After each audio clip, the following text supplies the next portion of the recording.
और अब बात करेंगे बिहार की सियासत की, जहां लगातार जुबानी जंग तेज हो रही है और इस सियासी जुबानी जंग में अब जीतन राम मांझी ने लालू यादव पर निशाना साधा है।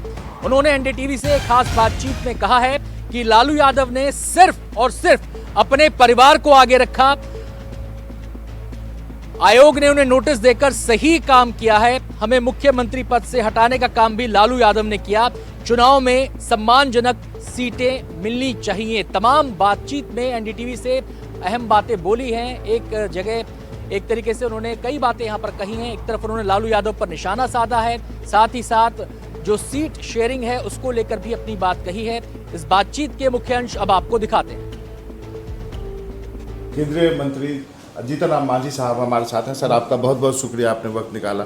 एक तो अंबेडकर का जो मूर्ति फोटो का इशू है, जो आरजेडी सुप्रीमो लालू यादव, उसको लेकर के काफ़ी जो है एनडीए के दल विरोध कर रहे हैं।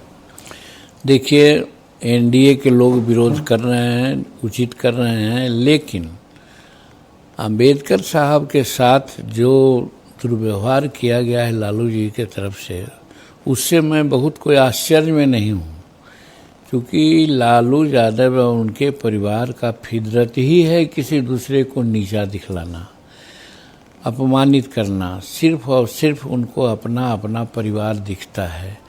तो वैसे परिस्थिति में अब हमारे भगवान डॉक्टर भीमराव अंबेडकर को पैरों तले दिखलाना हम समझते हैं क्लाइमेक्स है। इसीलिए हम तो धन्यवाद देना चाहते हैं भाजपा के लोगों को, धन्यवाद देना चाहते हैं दलित आयोग के लोगों को, जिन्होंने एक मुकदमा दायर करने की बात की है और समय मांगा है कि अगर इतना दिन के अंदर आप अपना माफ़ी नहीं मांगेंगे तो हम आप पर कार्रवाई करेंगे। एक दूसरा मामला जो है जिसके बारे में आरजेडी का कहना है, तेजस्वी यादव का कहना है, नेशनल दामाद आयोग, उसमें आपके भी जो है सन इन लॉ की बात कही गई है कि उनको अनुसूचित जनजाति आयोग का उपाध्यक्ष बनाया गया। उस पर आप क्या कहेंगे? देखिए, इस संबंध में हम कहना चाहते हैं, हम लोग तो ग्रामीण परिवेश के आदमी हैं।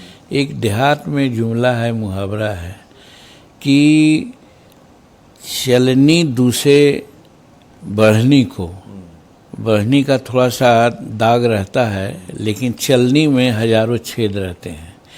तो उसी प्रकार से लालू प्रसाद जी और लालू साहब के परिवार जी परिवारवाद का, दामादवाद की बात करते हैं।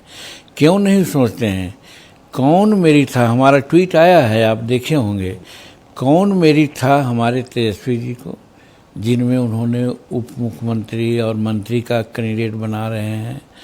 क्या विशेषता थी, क्वालिफिकेशन था, कौन आंदोलन के ऊपर थे? उनके पुत्र सुपुत्र तेज प्रताप जी, उनको उन्होंने स्वास्थ्य मंत्री बनवाया, ये सब किया। कौन योगदान था मीसा जी का, जिनको उन्होंने राज्यसभा में भेजा और लोकसभा में लड़ाया?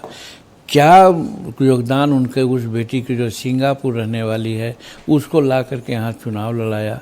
कौन बहुत बड़ा योगदान और क्वालिफिकेशन राबड़ी देवी का, जिनको मुख्यमंत्री बनाया और अभी नेता विरोधी दल में हैं, काउंसिल में हैं। और हम लोगों की बात अगर पूछते हैं तो अगर हमारा बेटा की बात पूछते हैं तो जानते हैं वो यूनिसेफ का कोऑर्डिनेटर था जिला का, और उसके बाद छोड़ दिया अपना वो पद। हमारे साथ 7 साल रहा, उसके बाद एमएलसी बना, और बना नहीं उसके पहले वो एमए किया, पीएचडी किया, नेट किया, अभी वो गया कॉलेज में प्रोफेसर है। वो अभी 2 लाख रुपया उसको महीना वहाँ मिलेगा। लेकिन तो भी चूँकि राजनीति समाज सेवा हम लोगों का एक उद्देश्य है, इसलिए वो है। उसी प्रकार से हमारे दामाद के बारे में कहते हैं, मालूम होना चाहिए मैकेनिकल इंजीनियर है, वो चुनाव लड़ा है, समाज में काम करते रहा है, वो मानव आयोग का सदस्य रहा है।